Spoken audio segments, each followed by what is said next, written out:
Ladies and gentlemen, it's your brother Bolo VNR. We are here again once more with another one. The sitting of the Senate. We have Mark Bolin that's about to speak. I would love for you guys to give your undivided attention and take your notes down as I will while listening to this particular address based on the bill, the new form bill that they came out with. All right, so we got Juliet Holness in the house. I haven't seen her around in a long time. And the house seems very, very full for this one. So, hey, should be a great one. Let's get right into the content. Remember, hit that like button. The donation link is pinned. You have the Cash App. You got the PayPal. All right. So if you want to support in that manner, hey, go right ahead. It's free to hit the like button and do drop your comments and do so. You can disagree respectively. You can give your points across respectively. Thank you in advance. And let's get right into the content, ladies and gentlemen.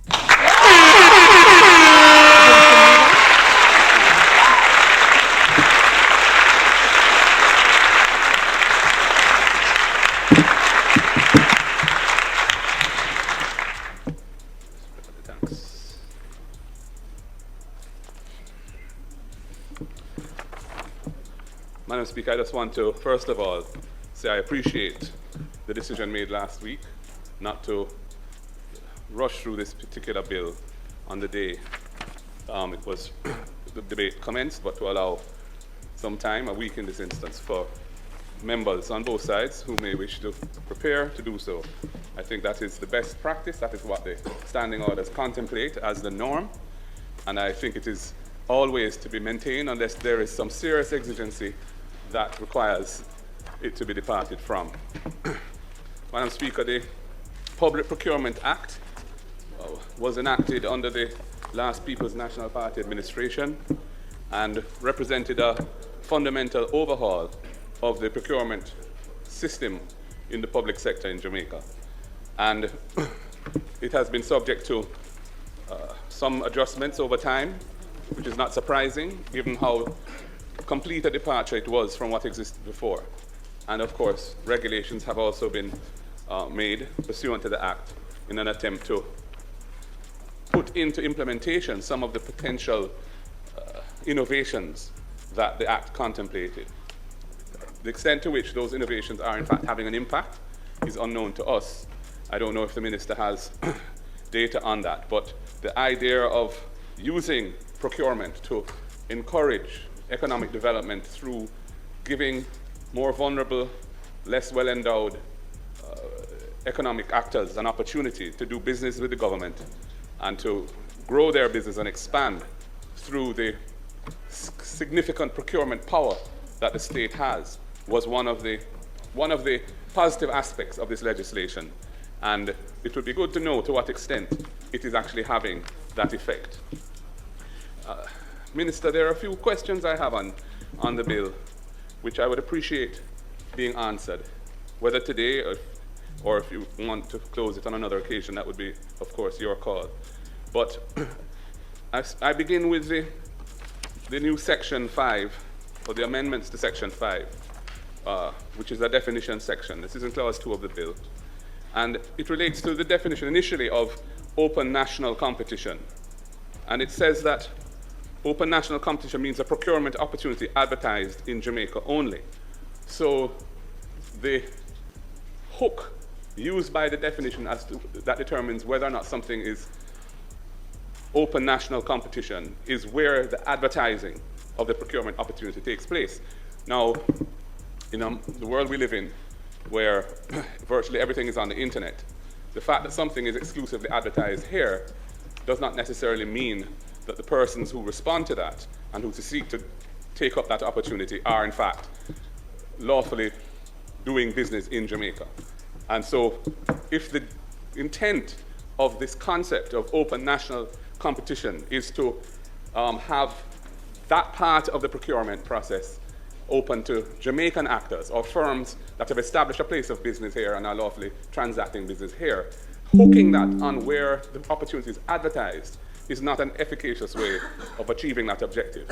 So I just wanted you to respond to that, Minister, to explain what is the underlying policy directive behind that definition, and explain whether or not the way in which it has been couched achieves that policy objective. Similarly, or relatedly, the definition of open international competition makes no reference to the fact that the opportunity may have to be advertised internationally, for example. It doesn't relate to the definition of open national competition. It's not structured in the same kind of way. It simply says means of procurement opportunity for participation by any supplier. So it surprised me because I thought that if you're juxtaposing open international competition with open national competition, the definitions would relate to each other in a coherent way. Whereas one of them speaks to being advertised locally and the other doesn't use a concept of advertising at all in it, but simply says it's an opportunity for participation by any supplier. And it really makes me wonder whether the open national competition definition is really adequate for the policy purpose that underlies that concept. I move to another definition, and this is the definition of restricted competition. And I'll read it in tandem with what is now going to be section 22A, big A, of the new part 3 of the Act. And that new part 3 is introduced by clause 9 of this bill, which is on page 4. And one notes that in subsection 1 of the new 22A section, it lists 6 different methods of conducting procurement: open bidding, restricted bidding, single source procurement, request for proposals without negotiation, request for proposals with consecutive negotiations, or request for quotations. So there's some specific methodologies that are listed in that. When you go back and look at the definition of restricted competition, it says restricted competition means a procurement opportunity that is limited to a single source procurement or to participation by 2 or more selected suppliers. Now, neither of those 2 concepts used in the definition of restricted competition are mentioned in that list of procurement methodologies in 22A subsection 1.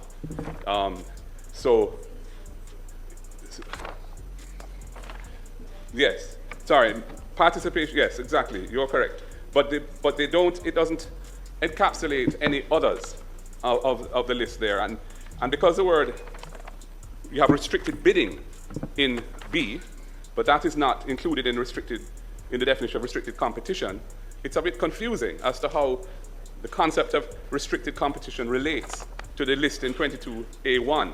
I would have thought that the definition of restricted competition would at least be clear as to which of those methodologies listed in 22A1 fall within that rubric. And one would have thought, for example, that restricted bidding would be one example of that, but it isn't mentioned in the definition at all. And I'm just pointing this out because this legislation has to be used by economic actors, and it's important that it be clear to users, and it's a somewhat, I would say, technical piece of legislation. It is a procurement in the public sector is a bit of a specialized field. And so things that may be obvious to persons who practice their careers exclusively or mainly in that field are not necessarily clear to users who don't spend their life in that domain. So it's quite important that the legislation be coherent and that the definitions and the substantive provisions work well together so that it's easy to follow what is intended. I move on to clause 10 of the bill, and this is a new section 23 that is replacing the existing section 23. And subsection 1 has a general rule in it. It says, except as otherwise provided for in sections 24 and 25, a procuring entity shall conduct procurement by means of open competition. Now, open competition is not a defined term, as far as I know. Maybe I don't know if it's defined in the Principal Act, but it's not defined in the bill before us. And it seems to me that given that that's a general rule, there ought to be an explanation of what that means, especially since there's so many other terms of art being used in the legislation around different approaches to procurement. And I felt that was something which ought to be considered. I move to clause 13 of the bill, and this is to do with framework agreements and so-called call-off contracts that are, as I understand it, procurement exercises that are done pursuant to a general agreement that governs all of those. So you have a framework agreement in place, It may be, let us say, for example, it could be in relation to section clause 30 on page 8. So you might have a framework agreement governing, let us say, procurement of computer equipment for the government. And then you would have these call-off contracts, which would be from time to time, as a particular MDNA may need to buy something, that it will be done pursuant to the framework agreement, and presumably in a more simple fashion, because the governing framework is set out in the master agreement that we call a framework agreement. So these call-out contracts would be simple contracts that just incorporate, perhaps by reference, the detailed provisions that would be in the framework agreement.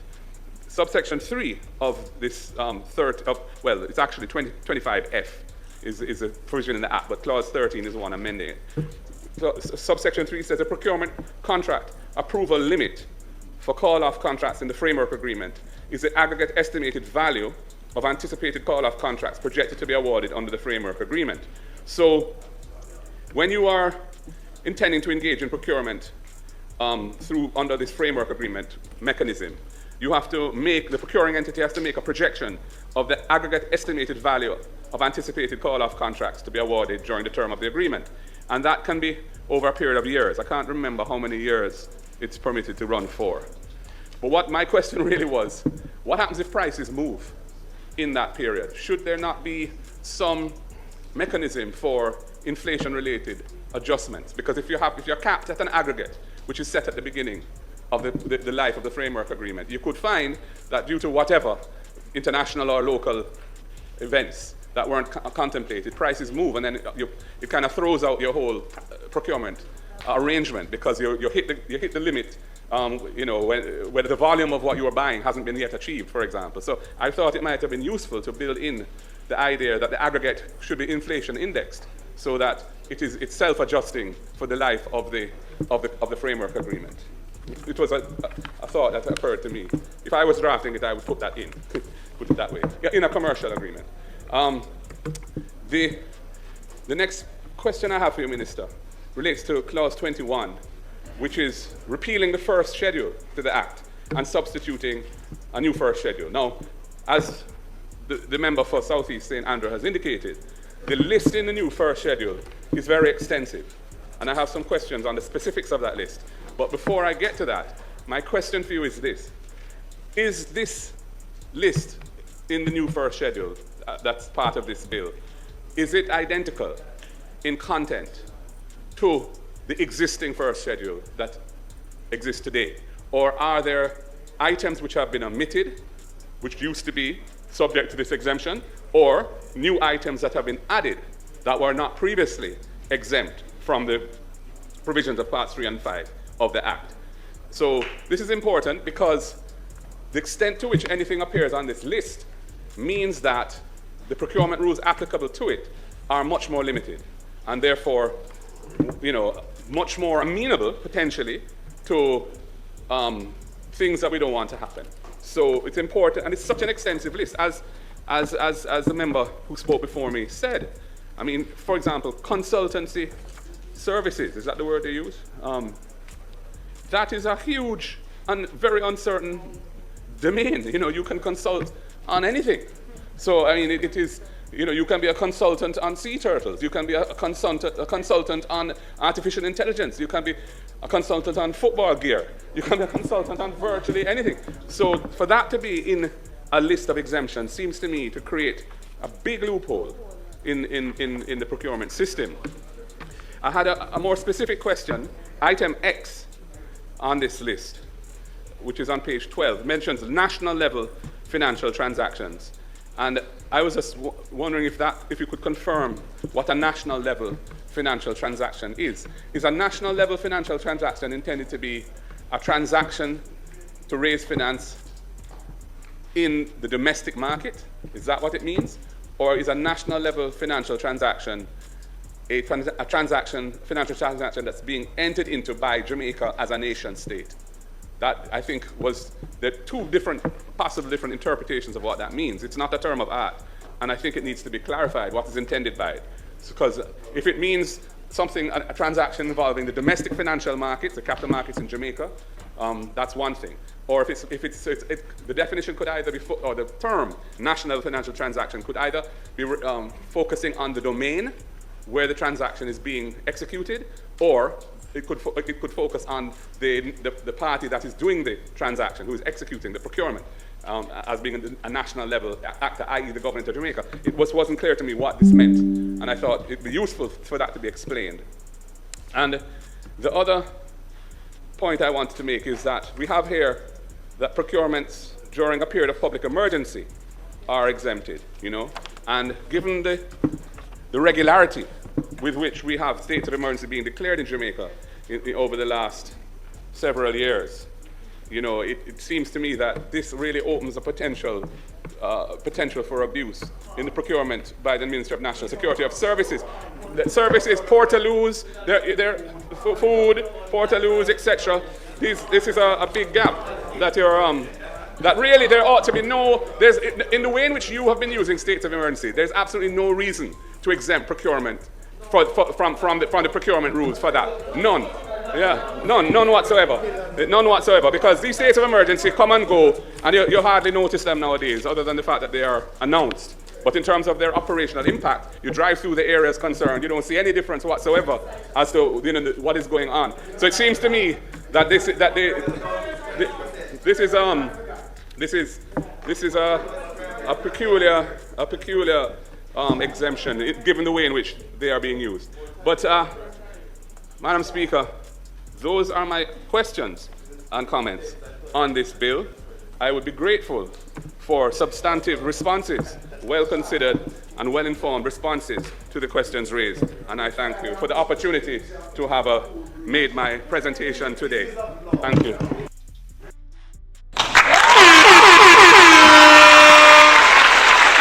So,